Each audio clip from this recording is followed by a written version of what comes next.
안녕하세요. 영화 한 잔의 주인장입니다. 오늘의 한 잔은 감독전 시리즈로 돌아왔는데요. 이번에 감독전 주인공은 바로 그리스가 낳은 21세기의 가장 독보적인 감독들 중 하나, 요르고스 란티모스 감독입니다. 사실 이 감독에 대해서는 좀 오래전부터 준비를 했었어요. 자파르 파나이 감독하고 같이, 그리고 다음번 감독전의 주인공 분과 같이 준비를 했었는데, 제가 욕심이 많아서 모든 영화를 다 보고 싶은 거예요. 그래서 많이 보기도 하고 좀 찾아보다가 이제 들고 왔습니다. 개인적으로는 가여운 것들로 감독 작품을 처음 보고, 이 감독이 풍기는 특유의 호러틱함과 기괴한데 아름다운 그런 매력에 푹 빠져가지고요. 송곳니를 보게 되고 킬링 디어를 보게 되고, 그 다음에 랍스터까지 이렇게 본 다음에 이 감독 한번 다루고 싶다라는 생각이 들었습니다. 그리고 사실 이 감독전을 준비한 이유가요, 최근작인 부고니아가 있지 않습니까? 그걸 개봉했을 때 같이 들고 오고 싶었는데 게으른 주인장은 그렇게 하지 않아.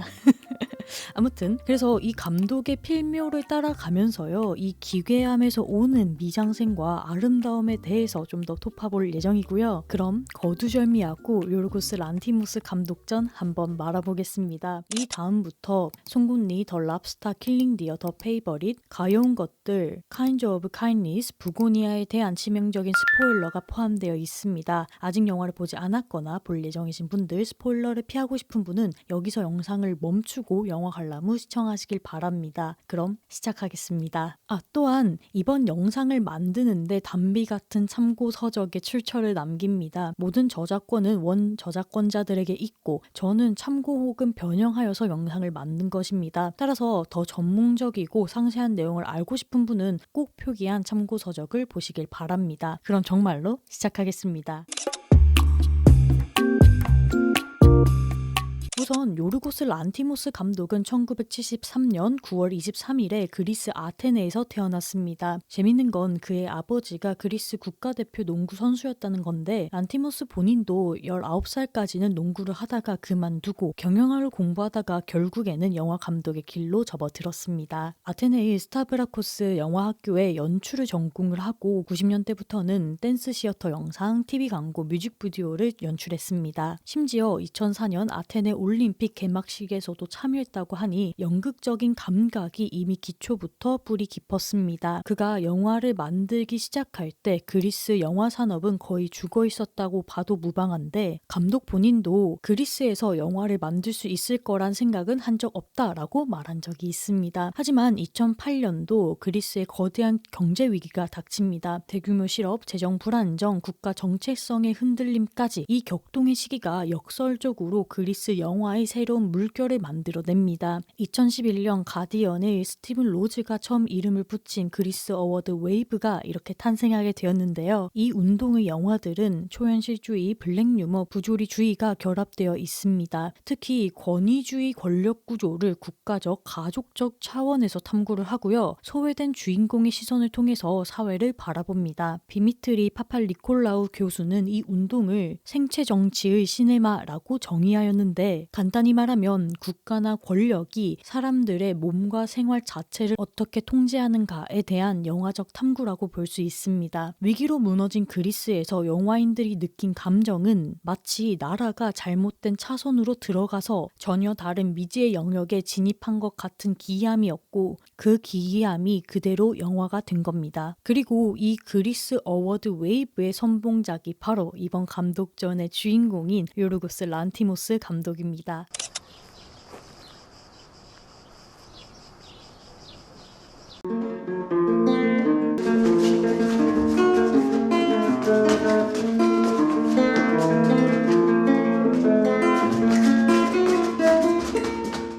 2001년 코미디 공통 연출작, 2005년적 실험적이게 만든 첫 단독작인 키네테를 거쳐서 2009년 란티모스의 세계를 알린 폭탄과도 같은 영화가 등장합니다. 바로 요거 송곳니인데요. 이 송곳니를 뜻하는 영어 단어는 이렇게 나타나 있는데, 이 포스터를 자세히 이렇게 보면 이 단어가 아니라 도그투스라고 나와져 있습니다. 그래서 이 도그투스가 갖는 뉘앙스를 좀 살펴볼 필요가 있는데, 실제 이 사람의 송곳니가 아니라 개의 송곳니를 의미하면서 좀 더 원초적인 느낌을 가집니다. 그래서 이 영화는 첫 장면부터 기묘합니다. 아이들이 카세트 테이프를 듣고 있는데 테이프에서 들려오는 것은 단어의 새로운 정의입니다. 바다는 커다란 가죽 안락의자, 좀비는 작고 노란 꽃이고 전화기는 소금통, 키보드는 여성의 성기가 됩니다. 처음에는 뭔가 이상한 교육 영상인가 싶지만 곧 이것이 부모가 만들어낸 완벽한 언어 통제 시스템이란 것을 알 수 있습니다.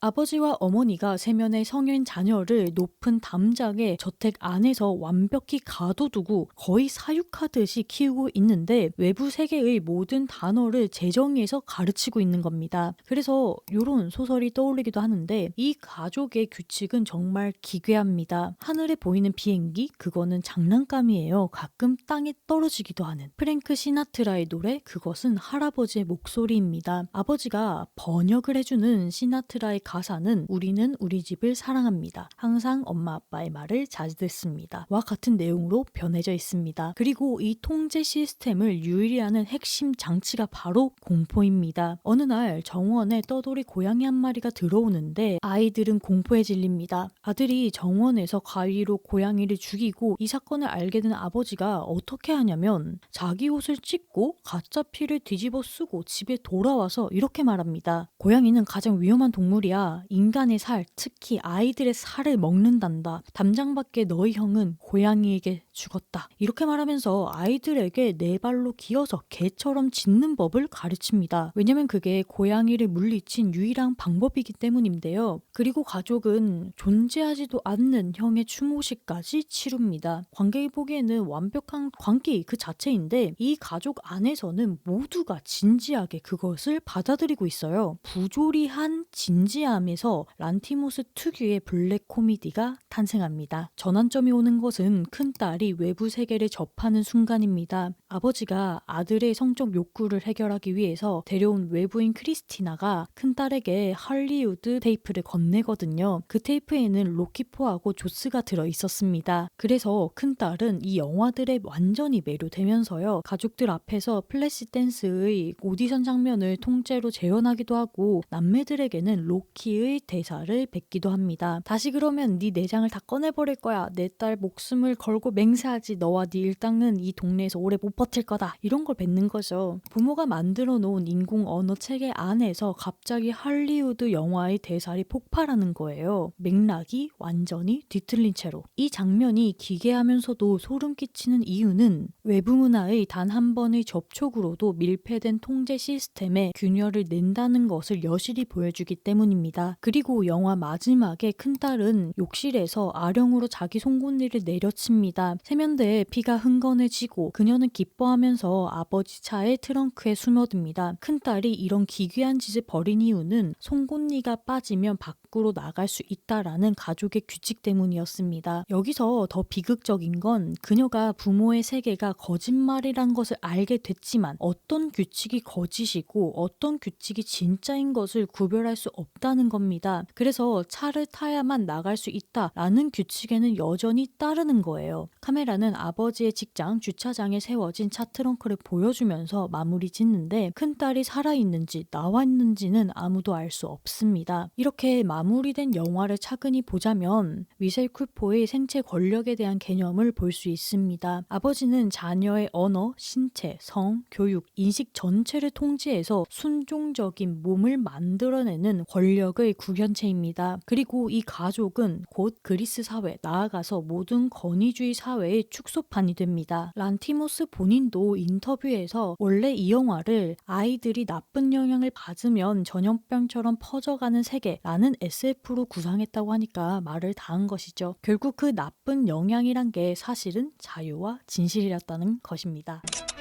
Any children? No. And the dog? This is my brother. He was here a couple of years ago, but he didn't make it. Do you understand from your brother's experience? If you fail to fall in love with someone during your stay here, you'll turn into an animal.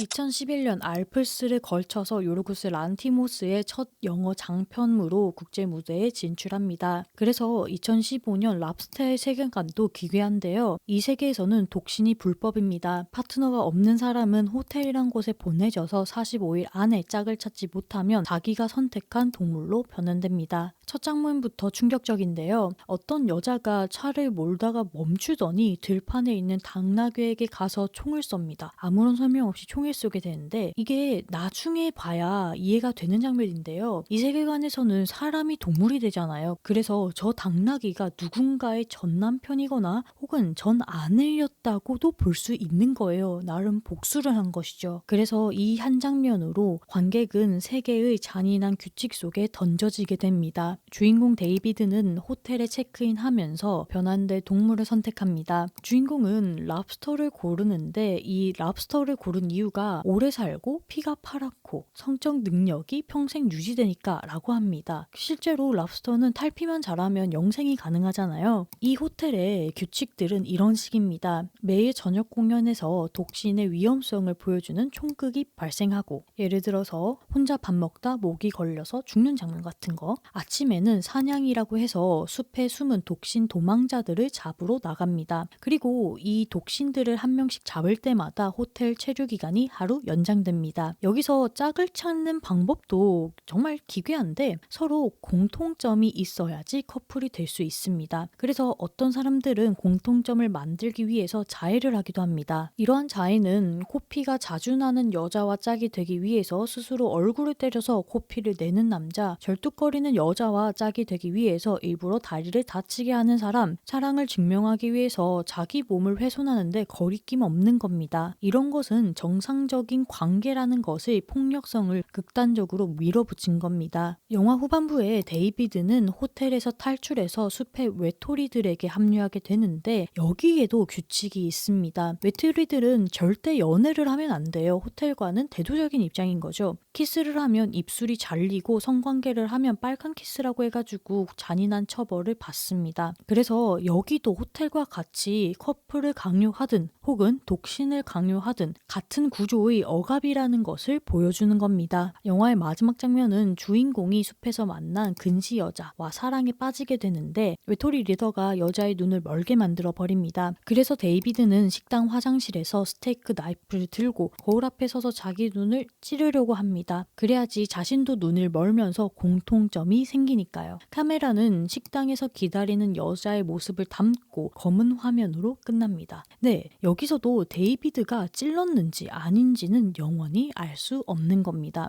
결말이 송곳니의 트렁크 장면과 정확하게 같은 구조라는 게 눈에 띕니다. 체제에서 벗어나려는 인물의 결정적인 순간을 보여주고 그 결과는 관객의 몫으로 떠넘기는 것이죠. Yeah, I'm really sorry about Bod. It's nothing serious. No, it is.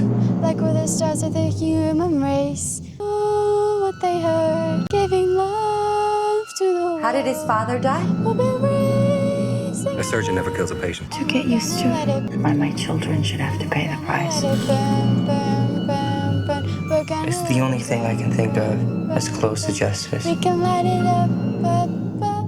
킬링디어는 요르고스 란티모스가 그리스 비극을 가장 직접적으로 잘 가져온 영화입니다. 에우리피데스의 아울리스의 이피게네이아를 현대로 잘 옮겼어요. 원작에서 아가멤논 왕은 아리테미스 여신의 신성한 사슴을 죽이고 분노한 여신에게 딸 이피게네이아를 제물로 바치라는 요구를 받습니다. 영화에서 심장외과의 스티브는 수술 중 음주 상태에서 환자를 죽인 과거가 있습니다. 그 환자의 아들 마틴이 스티븐에게 접근하죠. 처음에는 선물을 주고 딸과 데이트를 하고 가족과 식사를 하면서 마치 위험한 정사의 스토커처럼 서서히 침투합니다. 그러다 영화의 한 3분의 4 지점쯤 되면 마틴이 독백을 하는데 이 장면이 영화의 역사에 남길 정도로 소름 끼칩니다. 베리 키오건이 완전히 무표정한 상태에서 사실을 전달하듯이 말을 하는데 밥이 죽을 거야, 킴이 죽을 거야, 당신의 아내도 죽을 거야, 이해하겠어?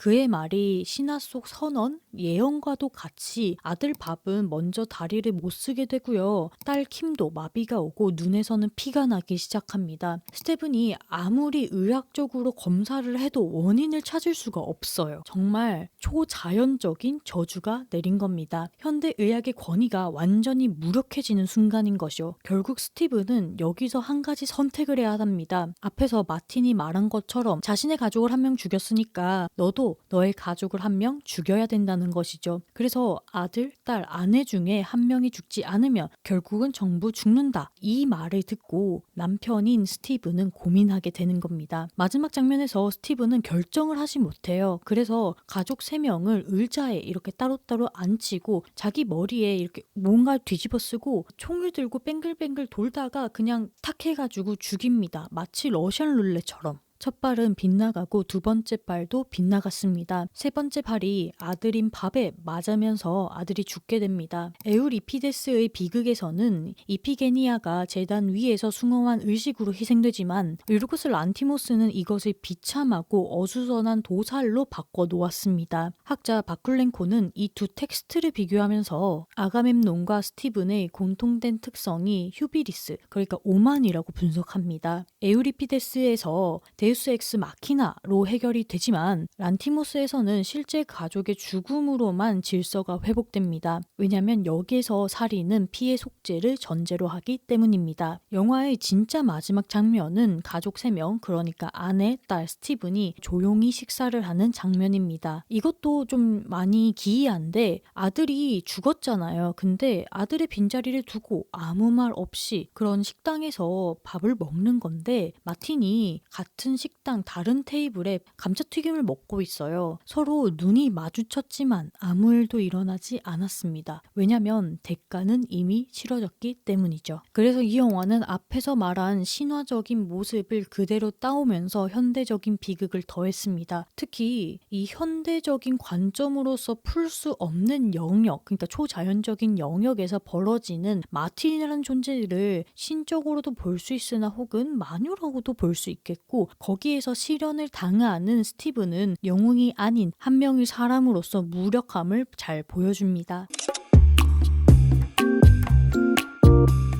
여기서 잠깐 요르고스 란티모스의 시각적 스타일에 대해서 얘기하고 싶은데 요르고스 란티모스 영화를 보면 많은 분들이 야, 이 감독은 왜 화면이 찌그러져 보이지? 라고 생각이 드셨을 거예요. 그게 바로 란티모스의 시각적 서명입니다. 송곳니하고 알프스 시절에서는 카메라가 거의 움직이지 않습니다. 고정 삼각대의 넓은 프레임으로 찍었는데 인물들을 멀리서 관측하듯이 찍었습니다. 그런데 그 송곳니에서 갑자기 핸드헬드로 아이들이 마당을 뛰어나오는 장면이 나오면 그 움직임이 이전의 정적 때문에 폭발적이게 느껴집니다. 패턴을 깨는 순간의 감정을 살리는 연출인 것이죠. 그러다가 킬링 디어에서는 촬영 감독이 로비 라이언으로 바뀌면서 10mm 광각 렌즈로 처음 실험을 하고 란티모스는 이 넓은 화면에 완전히 매료됩니다. 그래서 더 페이버리에서는 아예 6mm PCI 렌즈를 전면으로 사용하는데 18세기 궁전 복도가 이 렌즈를 통해서 왜곡된 미로처럼도 보입니다. 여기에 대해서 로비 라이언 촬영 감독은 이렇게 설명을 했는데 넓은 렌즈의 효과는 이중적이다. 방 전체를 보여주면서 동시에 큰 공간 안에 작은 인물을 고립시키려면 탈출 불가의 느낌을 준다. 어떤 비평가가 이 영화를 놀이터에서 전쟁터로, 전쟁터에서 감옥으로 변하는 곳이라 했는데 그게 정확한 설명이다. 이렇게 말을 덧붙이기도 했습니다. 재밌는 건 이 PCI 렌즈를 쓰게 된 계기인데요. 라이언에 따르면 란티모스가 당시 화가 얀반 에이크 그림에 나오는 볼록 거울에 보이는 260도 앵글에서 영감을 받았다라고 합니다. 촬영이 진행될수록 PCI의 사용이 점점 늘어나면서 편집본에서는 영화 전체에 걸쳐 사용되게 했다고 하네요. 가벼운 것들에서는 더 나아가서 3mm 요 렌즈를 사용하는데 벨라가 처음에 세상을 발견하는 장면에서 이 렌즈를 통해서 보면 마치 현관문 구멍 쌍둥으로 엿보는 느낌이 들 거예요. 세상을 처음 보는 아기의 시선을 렌즈로 구현한 것입니다. 또 하나, 란티모스는 달리인 대신 주민을 선호합니다. 달리인은 관객과 인물 사이의 연결을 만든다면 주민은 집착과 밀폐를 만들어냅니다. 주변은 비율적으로 유지된 채 대상만 압축되니까 인물이 세계에 갇혀있는 듯한 질식감을 주는 거예요. 란티모스의 모든 세계가 규칙에 갇힌 세계라는 걸 생각하자면 이 기법이 왜 그 영화에 걸맞는지도 완벽히 이해할 수 있습니다. Dearest Queen, how goes the kingdom?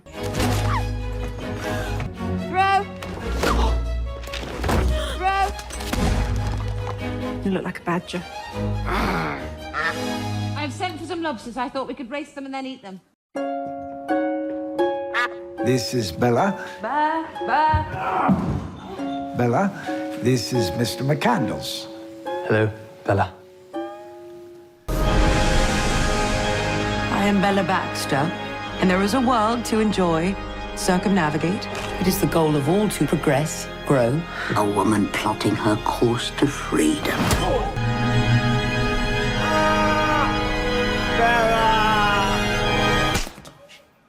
Let's go again. They want you to think it's you, that it's you who made this world. But it's always been them. Welcome to the headquarters of the human resistance. Where's my hair? Your hair has been destroyed to prevent you from contacting your ship. What ship? Your mothership? 앞에서 말했던 더 페이버릿부터는 엠마 스톤이 나오게 되는데 2018년 더 페이버릿 여왕의 여자들에서부터 란티모스 영화는 새로운 국면에 접어듭니다. 이전에 절제되고 차가운 감정선에서 좀 더 풍부하고 활기찬 에너지가 더해지기 시작되는데 여기에서 엠마 스톤과의 협업이 핵심적인 역할을 합니다. 더 페이버릿에서 인상적인 장면을 꼽자면 17마리 토끼를 키우면서 나라를 다스리기 거부한 앤 여왕 이 바닥에 누워서 토끼를 쓰다듬는 장면을 들 수 있겠고, 그리고 사라와 에비게일이 클레이 사격을 하면서 미소를 지으며 서로를 향해 겨누는 장면, 우아한 궁정 뒤에 남겨진 날 것의 권력 투쟁을 보여주는 장면이 특히 인상 깊었습니다. 이 영화의 마지막 장면이 강렬한데 에비게일이 여왕의 총신 자리를 차지하고 여왕의 발밑에서 다리를 주무르고 있었습니다. 이때 카메라가 올리비아 콜먼의 얼굴을 클로즈업 하는데 그 표정이 승리도 패배도 만족도 아닌 모든 것을 잃은 사람의 공허함을 표현합니다. 그리고 화면 위로 토끼들의 이미지가 겹쳐지면서 끝나는데 17마리 토끼가 그녀가 죽인 17명의 아이들을 대신한다는 걸 알게 된다면 이 장면이 좀 색다르게 다가옵니다. 그 다음에 2023년 가여운 것들에서 요르고스 란티모스는 커리어에서 가장 화려하고 대담한 연출을 하는데 자살한 빅토리아 시대 여성 벨라 백스터가 실험적 과학자 갓 윈에 의해서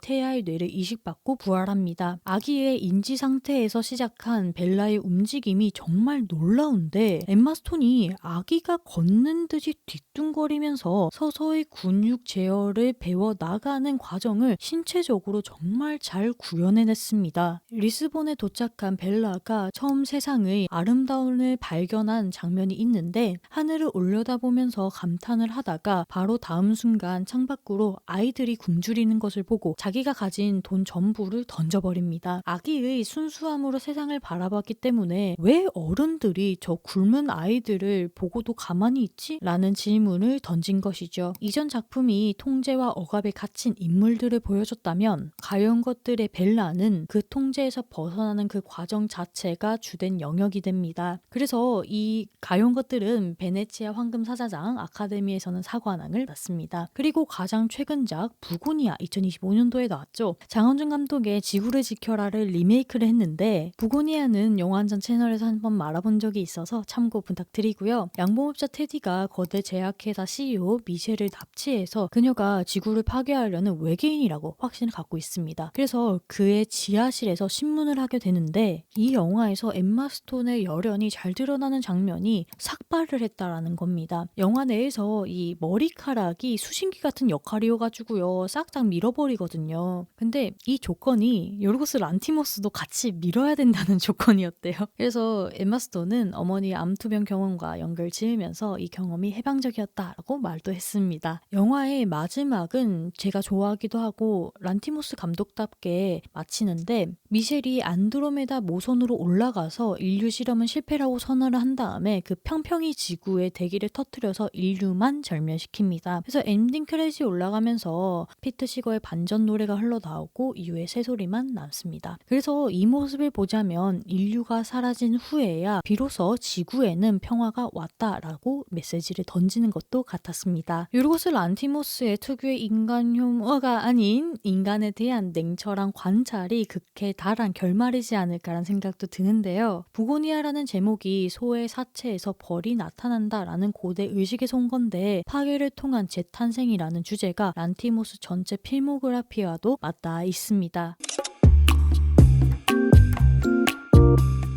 그래서 이때까지 살펴본 요르고스 란티모스의 필모그래피를 관통하는 핵심 주제 3개를 정리를 해보겠는데 첫 번째는 권력과 통제에 대한 집착적 탐구입니다. 송곳니에서는 아버지가 고양이에게 형이 죽었다라고 거짓말하는 것부터 랍스터에서는 국가가 45일 안에 짝을 찾으라라고 명령하는 것, 킬링디어에서 마틴이 가족 중 하나를 죽여라라고 선언하는 것, 부고니아에서 테디가 CEO는 외계인이다라고 확신을 갖는 것까지 요르고스 란티모스는 누가 누구를 지배하는가에 대한 질문을 끊임없이 던지고 있습니다. 엠마 스톤의 말처럼요. 통제의 요소는 그가 만든 모든 것에 있고 그것은 그의 집착이다 라고 보여지기도 합니다. 두 번째는 부조리를 통한 진실의 폭로에 있습니다. 송곳니에서 바다가 의자가 되고 프랭크 시나트가 할아버지가 되듯이 란티모스는 불합리한 규칙의 세계를 진지하게 구축해 나가면서 우리가 정상이라 여기는 규범의 부조리함을 드러냅니다. 그의 이러한 유머는 단순한 코미디가 아니라 관객을 불편하게 만들면서 스스로 생각해내게 하는 장치가 됩니다. 세 번째는 그리스 비극의 현대적 계승자입니다. 에우리피데스가 비극에서 유머를 도입해 장르를 확장시킨 것처럼 란티모스도 블랙 유머와 비극을 결합해서요 새로운 형태의 현대 비극을 창조합니다. 가장 독보적인 게 킬링 디어입니다. 거기에서 스티븐이 마지막에 후드를 쓰고 가족을 이제 랜덤 과차해가지고 총 쏘는 장면이 있지 않습니까? 그 장면은 아가멤논이 제단에서 이피게니아를 바치는 장면의